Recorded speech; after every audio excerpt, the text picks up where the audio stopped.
যারা অন্যায় করেছে তাদেরকে তো অবশ্যই বিচারের আওতায় আনা উচিত এবং এটাই বোধহয় স্বাভাবিক। আমি তো এই পর্যন্ত খুব একটা বিরোধিতা দেখিনি। হ্যাঁ, ওই যে সংবিধানের বিষয় নিয়ে অনেক রকম আলাপ আলোচনা হচ্ছে, কিছু কিছু সেখানে ভিন্ন মত আছে, কিন্তু আমি তো কোনো গুরুতর বিরোধিতা দেখিনি।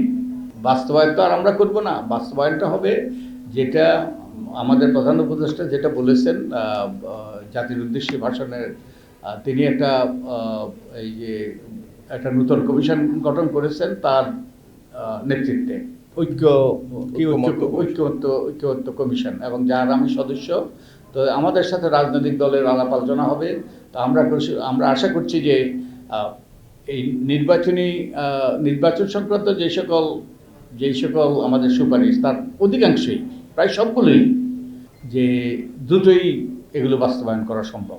আইন কানুন বিধিবিধান পরিবর্তন করে কিছু কিছু ক্ষেত্রে সংবিধান পরিবর্তন করতে হবে, সেটা ভিন্ন, কিন্তু সংবিধান যেখানে পরিবর্তন করতে হবে না সেগুলো ওই বাস্তবায়নের ক্ষেত্রে সরকারই করতে পারবে। কিন্তু সরকার যেটা চাচ্ছে সেটা হলো রাজনৈতিক দলের সাথে একটা ঐক্যমত্যের ভিত্তিতে এটা করতে। তো এই আলাপ আলোচনাটা শুরু হবে, সবে তো আমরা এগুলো জমা দিয়েছি, আলাপ আলোচনাটা শুরু হবে। তো আমি আশাবাদী, মানে অধিকাংশ নির্বাচনের আগেই, কারণ এগুলো তো করা, যেমন কমিশন, যে কমিশন করার কথা বলেছি, এটা তো হলে এটার হয়তো মেয়াদ, নির্বাচন আমি জানি না কখন নির্বাচন হবে, এটার মেয়াদ পরেও অব্যাহত থাকতে পারে, এতে কিছু আসা যায় না। কিন্তু কতগুলো বিষয় যেগুলো নির্বাচন ব্যবস্থাকে সুসংগত করার ব্যাপারে, কার্যকর করার ব্যাপারে যেগুলো গুরুত্বপূর্ণ, এগুলো তো বাস্তবায়ন করা জরুরি।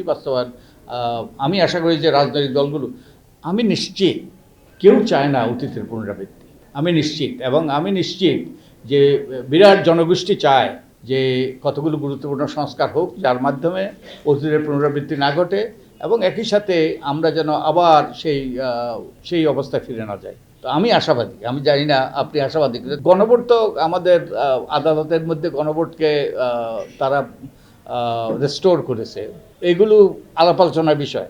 আমি জানি না, আমার এখতিয়ারের বাইরে। তো আমরা যেটা বলেছি যে এই মোটা দাগে যেগুলোতে সংবিধান সংস্কার লাগবে, সংবিধান পরিবর্তন লাগবে, সেগুলো এই নির্বাচনের আগে করা প্রায় অসম্ভব।